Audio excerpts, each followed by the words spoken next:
How many times should I forgive? Have you ever asked yourself a question about forgiveness? Have you ever had a hard time giving forgiveness to someone else? Have you ever struggled with asking for forgiveness for a wrong you might have committed, or perhaps a wrong you didn't know you commit? Forgiving and being forgiven and asking for forgiveness and working on reconciliation is one of the most difficult spiritual tasks I think any of us can work through. When we're children, it starts in Sunday school, usually talking about little things that we've done. You know, the bubble gum we stole, or the little lie that we told our parents, or that we took some money from someone that it wouldn't belong to us. But I think when we go a little deeper, all of us might have some scar, some wound. We may have caused some scar or some wound. And I think if we're honest with ourselves, doing the hard spiritual work around that becomes really important. In the gospel for today, Jesus gives us the parable of the ungrateful servant and an owner who is mean and even vicious. The ungrateful servant is one who has many debts forgiven, and then when it's his time to forgive debtors, he refuses.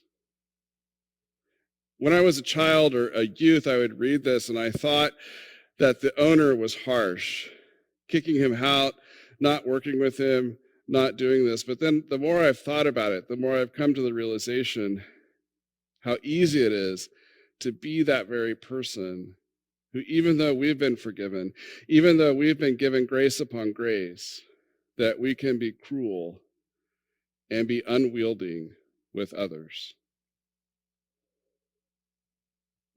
When I see this, it's often when someone criticizes a homeless person for having a Starbucks coffee. You'll hear this every once in a while online, or you'll hear people talk about it. They'll walk by or they'll see an image and there's a homeless person or someone who looks to be homeless sitting on the street drinking a Starbucks coffee, and they say, well, if they can afford that, why can't they get in a house?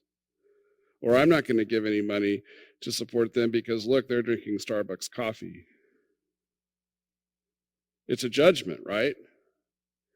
It's as if that person has done something unforgivable by having a drink. What we don't know is, did someone give that person that Starbucks coffee? Did they simply find the cup on the street after it being used and are using it to drink out of? We really don't know. Maybe the Starbucks gave it to them for free. What's interesting is we don't ask the question, how can we live in a society in which it's normal for some people to buy a $5 cup of coffee while others are homeless? That might be the question that Jesus would ask us.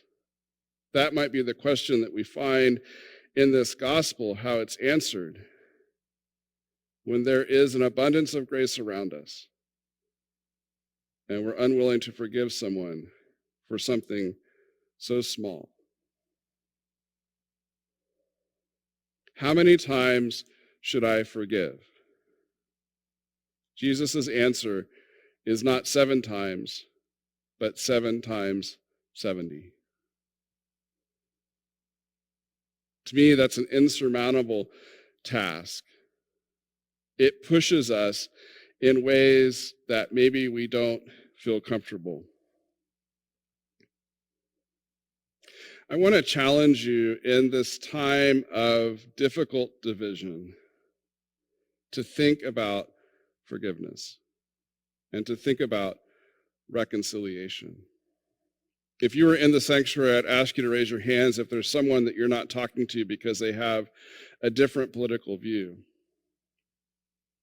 I'd ask you to raise your hand if there was someone that you haven't talked to in years over past discrepancy or a past difficulty.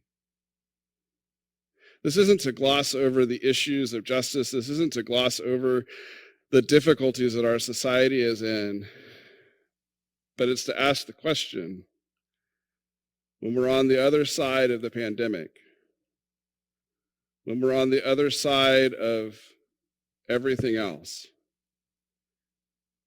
who will we need to reconcile with? And can we seek to forgive?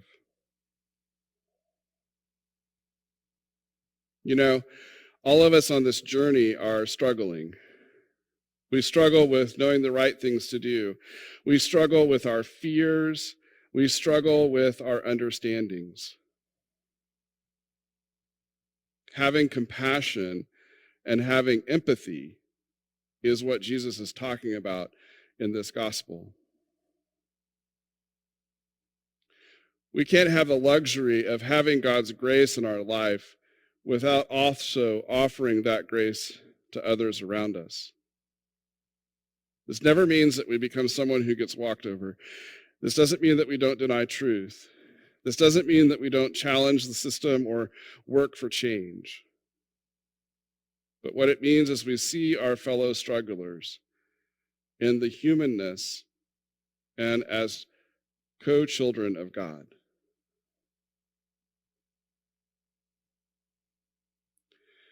When we do that, it can change our perspectives. I've told you many stories over the years of times when I've come to realize someone else's experience. The only experience I can really be an expert on is what I've experienced in my head and in how I move through the world. Even though I'd like to think so, I can't be right all the time. But when I take the time to reflect, when I take the time to listen, when I take the time to have relationship, when I take the time to go deeper, when I take the time to see others as Christ's children as well, things change.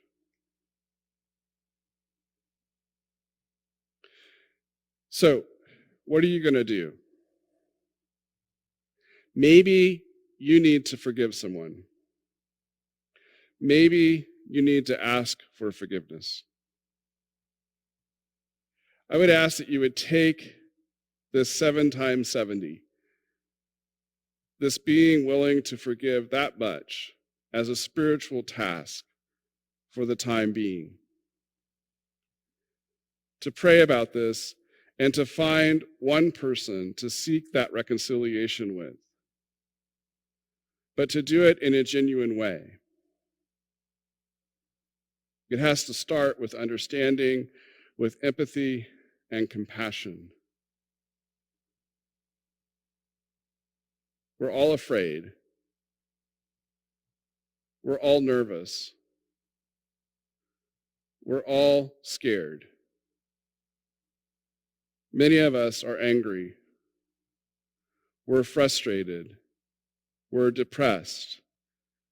We're struggling. We yearn for a different time. And yet, there is still grace. There is still hope. There is still love.